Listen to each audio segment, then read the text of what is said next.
Pasukan Ukraina hujani Luhansk dengan artileri berat 31 kali dalam 24 jam.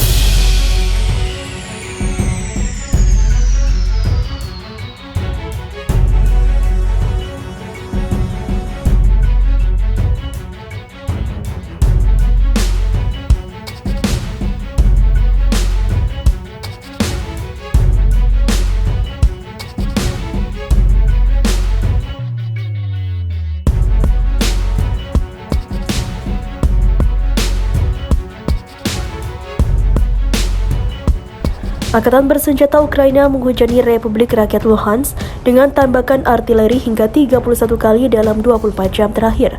Laporan tersebut diungkap Sputnik berdasarkan sumber di Donbas. Ukraina juga menggunakan senjata berat, ungkap juru bicara misi LPR ke Pusat Gabungan Kontrol dan Koordinasi dari Rezim Gencatan Senjata di Donbas pada Jumat. Dalam 24 jam terakhir, pasukan Ukraina telah melanggar rezim gencatan senjata sebanyak 31 kali. Papar juru bicara itu dilansir dari Sputnik. Dia menambahkan tentara Ukraina telah menggunakan sistem artileri 122 mm, mortir kaliber besar, dan peluncur granat. Sebelumnya dilaporkan pasukan Ukraina juga menghujani wilayah lain Donbas dengan artileri. Tentara Ukraina telah menembakkan 18 peluru mortir 120 mm ke desa Zetsevo, pemukiman yang dikuasai Republik Rakyat Donetsk yang terletak di pinggiran kota Garlovka, ujar seorang perwakilan Republik Rakyat Donetsk di Pusat Pengadilan dan Koordinasi Gabungan dengan mengatakan ke wartawan.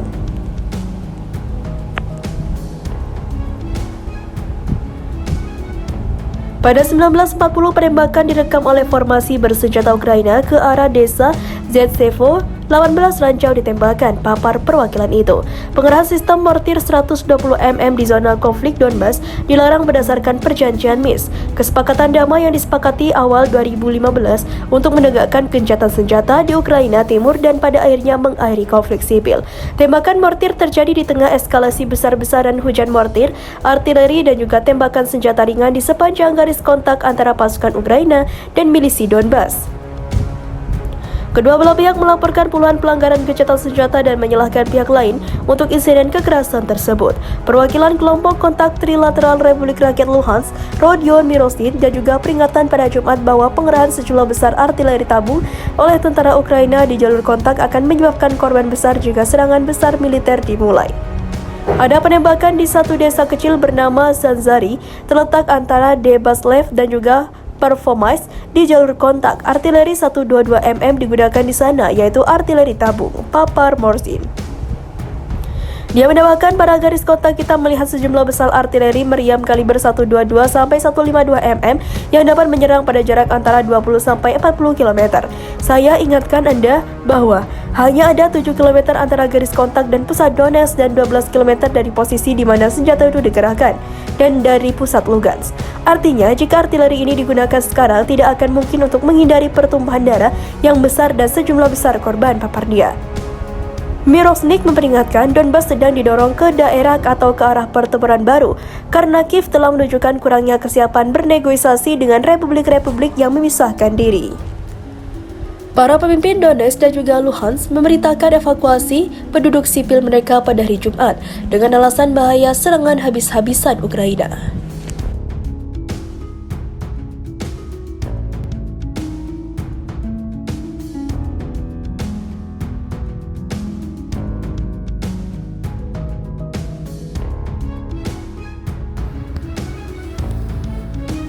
Empat 14 negara bisa lenyap jika Perang Dunia Ketiga terjadi. RI kena.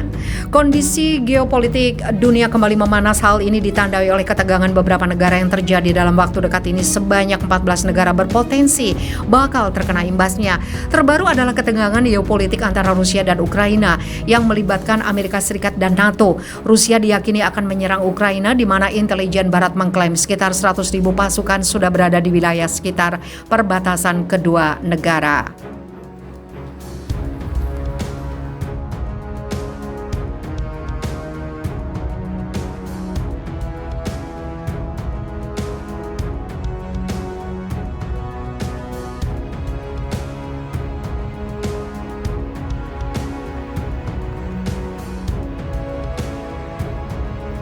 Biden desak warga Amerika Serikat segera tinggalkan Ukraina, sebut situasi makin gila. Presiden Amerika Serikat Joe Biden mendesak warga Amerika Serikat untuk segera meninggalkan Ukraina pada Kamis 10 Februari. Biden menyampaikan desakannya tersebut saat Rusia menggelar latihan militer di Belarus dan menambah jumlah pasukannya di dekat Ukraina, menambah kekhawatiran akan invasi. Saat ini ketegangan antara Washington dan Moskwa mencapai titik tertingginya sejak Perang Dingin sebagaimana dilansir AFP. Sejumlah laporan menyampaikan sekitar 130.000 tentara Rusia yang dikelompokkan dalam lusinan brigade tempur dikerahkan di dekat Ukraina. Orang Amerika harus pergi sekarang, kata Biden dalam wawancara yang direkam dengan NBC News. Kita sedang berhadapan dengan salah satu tentara terbesar di dunia. Ini adalah situasi yang sangat berbeda dan segalanya bisa menjadi gila dan cepat, sambung Biden. Biden menegaskan bahwa dalam keadaan apapun dia tidak akan mengirim pasukan Amerika Serikat ke Ukraina, bahkan untuk menyelamatkan orang Amerika jika Rusia menginvasi Ukraina. Itu adalah perang dunia ketika orang Amerika dan Rusia mulai saling menembak. Kita berada di dunia yang sangat berbeda, tutur Biden. Pernyataan Biden dirilis beberapa jam setelah Rusia meluncurkan tank-tanknya melintasi Belarus untuk mengikuti latihan militer. NATO memberikan peringatan keras atas aksi Rusia tersebut dan Barat semakin khawatir perang bisa pecah. NATO menuturkan pengerahan rudal dan peralatan tempur dari Rusia menandai momen berbahaya bagi Eropa setelah 30 tahun sejak runtuhnya Uni Soviet. Sejumlah pemimpin Barat juga telah bolak-balik ke Moskwa untuk berupaya menjaga jalur komunikasi tetap terbuka, namun mereka juga belum mengabulkan permintaan Rusia, di mana salah satunya adalah mengurangi kekuatan NATO di Eropa Timur. Rusia seharusnya tidak meremehkan persatuan dan tekad kami sebagai mitra di Uni Eropa, sebagai sekutu di NATO, kata Kanselir Jerman Olaf Scholz. Untuk mengurangi kemungkinan potensi konflik, pejabat pertahanan Amerika Serikat dan Belarus mengadakan pembicaraan telepon, sebuah peristiwa yang sangat jarang sekali terjadi. Di sisi lain, Rusia juga telah mengirim 6 kapal perang melalui Selat Bosporus, Turki untuk latihan angkatan laut di Laut Hitam dan Laut Azov. Kiev mengutuk kehadiran kapal tersebut sebagai upaya yang belum pernah terjadi sebelumnya untuk mengisolasi Ukraina dari kedua laut. Moskwa dan Minsk belum mengungkapkan berapa banyak tentara yang berpartisipasi dalam latihan tersebut. Namun Amerika Serikat memperkirakan bahwa sekitar 30.000 tentara telah dikirim ke Belarus dari sejumlah lokasi, termasuk dari timur jauh Rusia.